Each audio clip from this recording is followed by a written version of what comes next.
لما عبد الحليم حافظ بكى على سلم الطيارة. كان حاسس ان هو مش راجع، وكمان كان حاسس باليأس. فعلا توفى عبد الحليم وملحقش يشوفها، بس للأسف المرض والموت ما ادهوش الفرصة دي أبدا.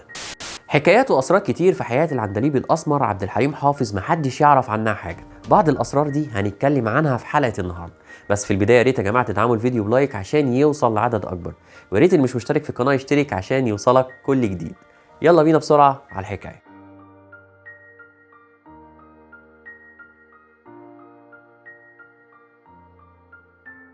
الموقف ده من المواقف الصعبة والمؤلمة جدا في حياة عبد الحليم، واللي حكاه مجدي العمروسي مدير أعماله والمحامي بتاعه. الموقف ده حصل لأن عبد الحليم كان نفسه يتجوز، خصوصا آخر 5 شهور في حياته قبل وفاته على طول. وكانت اخر محاوله لعبد الحليم انه يتجوز في السعوديه لما شاف بنت جميله واعجب بيها. البنت دي كانت صديقه اخت واحد صاحبه، وكانت معجبه بعبد الحليم وبفنه جدا جدا. عبد الحليم لما شافها اتشد ليها جدا وكمان عجبته. كمان عبد الحليم كان مهتم جدا بالكلام معاها. الحكايه ما خلصتش على كده، والموضوع كبر في دماغ عبد الحليم وقرر انه يتجوزها. صحيح البنت دي كانت سعوديه، بس ما كانتش اميره زي ما اتقال، بس كانت من اسره ميسوره الحال، وكانت عايشه مع والدتها بعد وفاه ابوها. عبد الحليم كان بيحكي كتير جدا عن البنت ديت في المستشفى في لندن لكل اصحابه في اواخر ايامه، وكان بيقرر خلاص ان هو هيتجوزها لما ربنا يشفيه. عشان كده طلب من اخوه ان هو يجدد شقته في وقت سفره للندن، بس للاسف المرض والموت ما ادهوش الفرصه دي ابدا.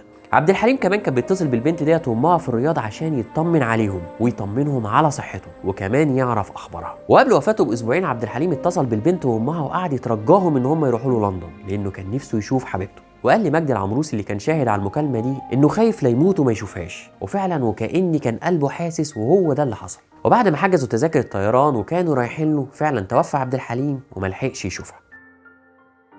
هنتكلم بقى عن قصة حب تانية كتير مننا ما يعرفهاش، وده حصل في الأربعينات. وكان عبد الحليم لسه طالب في معهد الموسيقى، وكان عنده 20 سنة. عبد الحليم حب بنت كانت لسه بتحاول تتشهر، وكانت شغالة كومبارس. كانوا بيخرجوا مع بعض كتير، وكانوا بيحبوا بعض جدا، والكلام ده قبل ما عبد الحليم يكتشف مرضه. عبد الحليم كان عايش معاها كل تفاصيل رومانسية، وكان بيفكر فعلا إنه يتجوزها. عبد الحليم راح قال لزميله محمد الموجي انه بيفكر ان هو يخطب البنت دي. محمد الموجي قال له يا حليم اصبر شويه، انت لسه صغير والمستقبل لسه قدامك طويل، لانه كان لسه عنده 20 سنه ولسه ما حددش طريقه في الحياه. بس عبد الحليم لما اتخرج وبقى مدرس موسيقى قرر ان هو يكمل مع البنت دي، وقرر ان هو يتجوزها. ومش بس كده، ده كمان حدد ميعاد للخطوبه.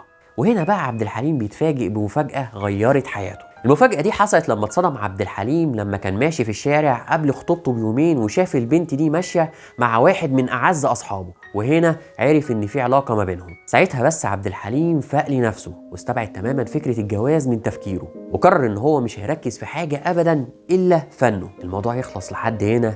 لا خالص. عبد الحليم اتشهر وبقى مطرب كبير جدا. البنت دي حاولت إن هي تستغل اسمه وشهرته، وحاولت إن هي تربط ما بين اسمها واسمه. بس عبد الحليم كان ذكي جدا وقدر ان هو يمنع حملات التشهير دي، وخصوصا ان هو كان شايف ان ده موضوع قديم وملهوش اي لازمه. وبعد فتره البنت ديت اتجوزت شاب سوري وسافرت معاه، وكمان بعدت عن الوسط الفني لانها ما حققتش اي نجاح.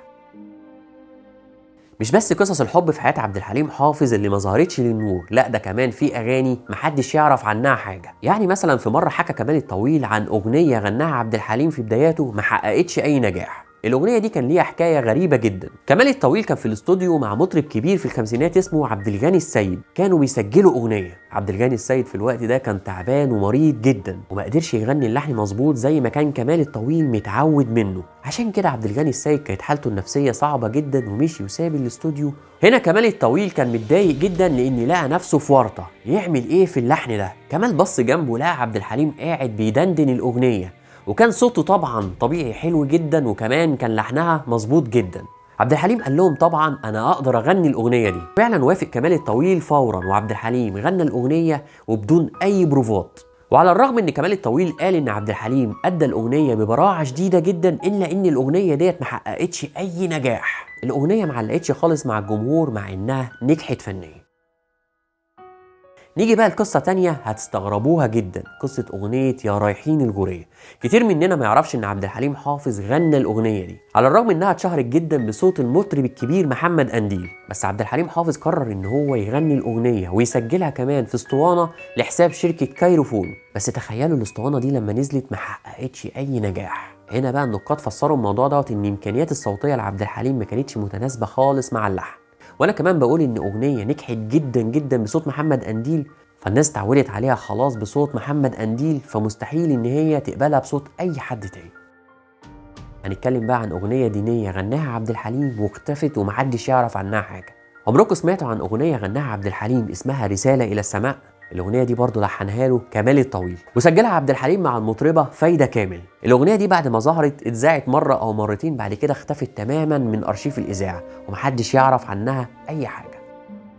نيجي بقى لاخر قصه معانا في حلقه النهارده، لما عبد الحليم حافظ بكى على سلم الطياره. في مرة من المرات عبد الحليم كان راجع من رحلة علاج طويلة جدا امتدت ل6 شهور، كانت ما بين مستشفيات لندن وأمريكا. حليم في الرحلة دي كانت حالته النفسية صعبة جدا، كان حاسس إن هو مش راجع، وكمان كان حاسس باليأس وإن دي خلاص النهاية. وكانت كل خطاباته ومكالماته من الغربة لأهله كانت بتعبر عن الحزن واليأس ده. عشان كده هو راجع القاهرة عبد الحليم ما كانش مصدق نفسه، وفي اللحظة دي ما قدرش يمسك دموعه وهو نازل على سلم الطيارة. عبد الحليم بكى بشدة، لأنه زي ما كان مهموم وحزين كمان كان فرحان جدا لما شاف أهله وأصحابه، كمان لما شاف ولاد أخوه اللي كانوا مستنيينه بلهفة وشوق. رحمة الله على العندليب الأسمر عبد الحليم حافظ. في النهاية يا رب الحلقة تكون عجبتكم، وعايز أعرف منكم إيه أكتر قصة أو حكاية عجبتكم. في النهاية يا ريت لو عجبكم الفيديو يا ريت تدعموه بلايك، في مشكلة كبيرة جدا في المشاهدات وفي التفاعل في اليوتيوب، عشان كده عايز منكم اللي عجبوا الفيديو يا ريت يدعموا بلايك عشان ينتشر أكتر. كمان يا ريت اللي مش مشترك في القناة يشترك عشان يوصلك كل جديد، وإن شاء الله أشوفكم في حكاية جديدة من حكايات خلف الكواليس. والسلام عليكم ورحمة الله وبركاته.